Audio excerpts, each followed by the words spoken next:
All right, y'all, this is going to be a great one. I am going to show you how I made a lace part crochet wig cap. I'm going to tell you everything that I did wrong, what you shouldn't do, the hair you need, the supplies you need. We're about to get into it. And I'm so excited. Oh my God. I got a lot of questions about this cap. Some ladies have been trying to find it, but it seems to have been discontinued. There were some issues with this cap, some things that I didn't like. For example, the part being too wide and long, and it had combs. I figured out a way to make it, and we can customize it to our liking. So here are the things you will need to make it. You're going to need lace. This is what I used. I purchased it from Amazon. In fact, everything that I used, I will have linked below. But I purchased this from Amazon. I went ahead and purchased both of their options. They have a brown 1 and brown 2. Both are the same color.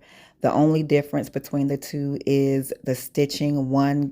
The stitching goes down a little bit further than the other.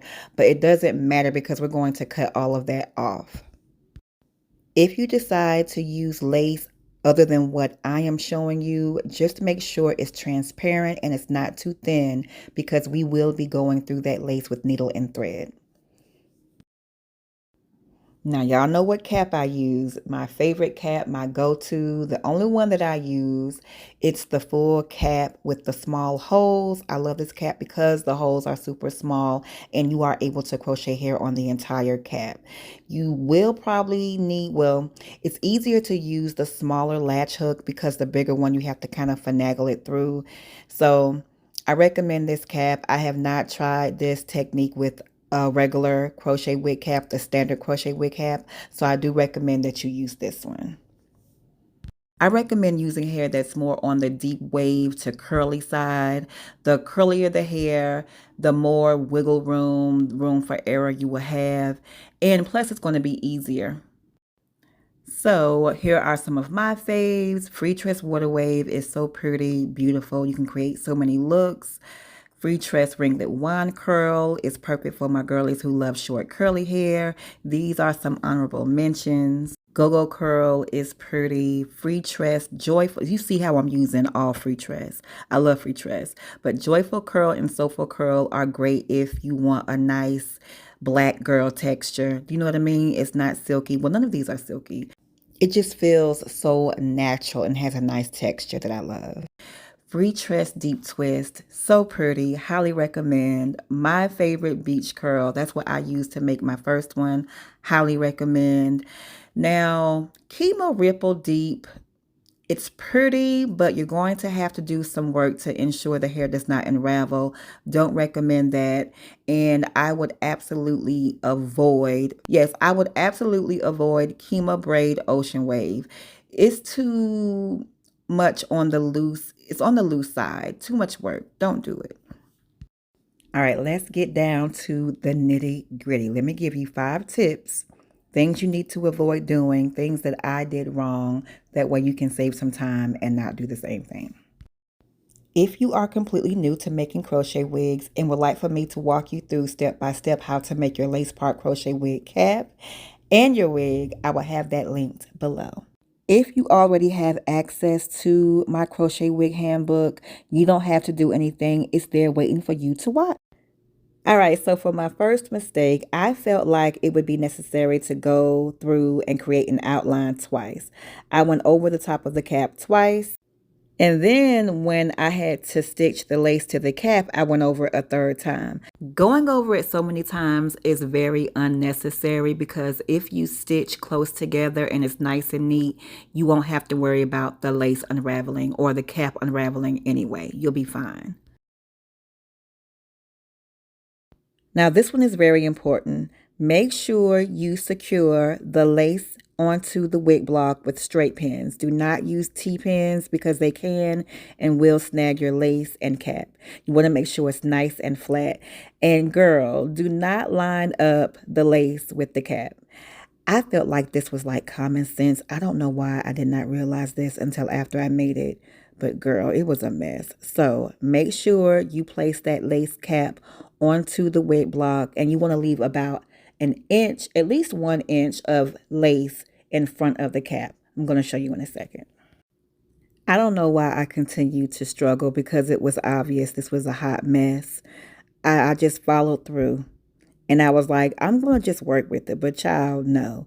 This is how it looked. This is not what you want. You don't have full coverage. Look at this. A mess. So don't do this. Oh, it does, Tamika. I'm going to start over. I just common daggone sense. So that's our first attempt, and I see what I did wrong. I'm going to take this down and we're going to do it again. I need to stop. Oh, and I want to pause right here. See how I messed up? I didn't know what I was doing. This is your sign. If it's not this type of wig, any type of wig you want to make, if you don't get it right the first time, keep going, you will. I was a little irritated. And all I had to do was take it down and give it another go. By the third time, girl, the third time, I figured it out. So please do not get discouraged. Don't take it so seriously. Have fun. And as always, if y'all have questions, you can always come and ask me. All right? All right, let's get back into it. Oh, duh. I got it. So instead of doing it the way that I just did, do not line it up with the cap. Do not line that lace up with the cap. When you secure it onto the wig block, make sure it's nice and smooth like we have here. Perfect. You want to put that wig cap onto your wig block and make sure you leave at least 1 inch of lace in front of the cap. That way we know for sure that lace part will be fully covered. And listen, my first cap did not turn out perfect. I still used it and my wig still turned out cute. As long as you have lace on the entire cap and you stitched it nice and neat, keep it moving, you will be just fine. Be mindful how wide or how narrow you make your part. If your part is too wide, you may have to add a lot of hair around the sides of the part to fill it in, to close up that lace.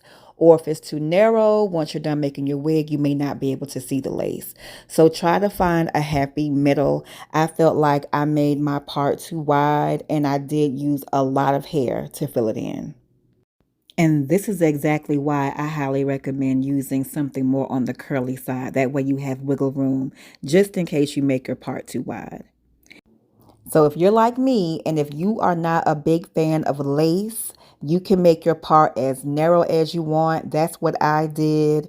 I'm in the middle of making another wig and you know I'm going to show you how she turns out, but I love how narrow this is.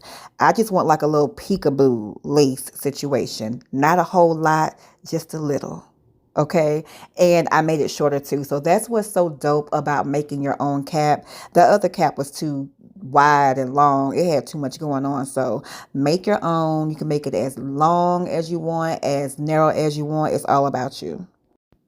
And when you pin down the second half of the part to sew it to the lace, make sure you line it up with the first side. Pin it down right beside it. That way the part is nice and straight. First cap that I made was not lined up, but again, I still made my wig using that cap. And you can too if your cap is not perfect. All right, let's do a quick recap. Make sure you remember everything. You don't have to go over the cap and lace multiple times. As long as you sew close together and your stitching is nice and neat, you will be fine. I do recommend using nylon thread over weaving thread if you have it. If not, the weaving thread would be just fine. I keep it on hand because I make wigs with wefts. Again, if you don't have it, don't go out and buy it. You'll be fine. Use straight pins. Do not use stick pins to secure the lace onto the wig block.